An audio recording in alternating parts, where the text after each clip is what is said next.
Vittorio Pugedu, nuovo allenatore della Nazionale Sarda, si può dire il nuovo corso della Nazionale Sarda, che esperienza sarà, che esperienza si aspetta e che emozioni ci sono?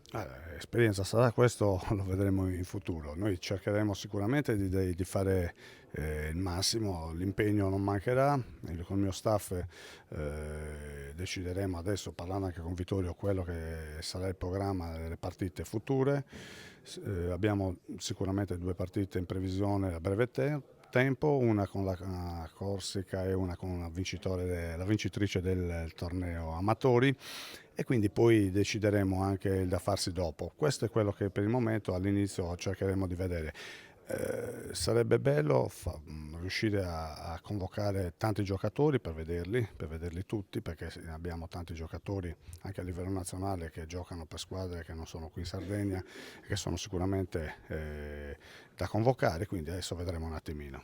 Signor Pugedu che torna in panchina dopo qualche anno, insomma, qual è la sua, cosa cerca di portare col suo contributo a questa squadra? Ma guarda, il contributo innanzitutto è quello del massimo impegno.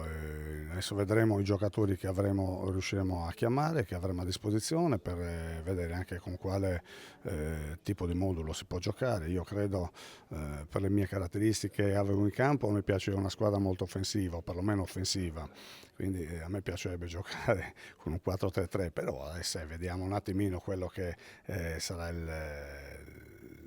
i giocatori che avrò a disposizione. Col mio staff decideremo un attimino quale sarà la formazione, o perlomeno il modulo migliore per fare belle figure, insomma. In chiusura, quanto sarebbe piaciuto a Vittorio Pugedu, giocatore, poter far parte della Nazionale Sarda? Moltissimo, moltissimo, perché ripeto, per me allenare questa nazionale, poi essendo oltretutto del posto, è un onore e un piacere, quindi mi auguro che tutti i giocatori rispondano a questo evento con grande voglia, con grande maturità, perché portiamo avanti e portiamo soprattutto in giro il nome della Sardegna, e quindi vogliamo sempre fare bella figura.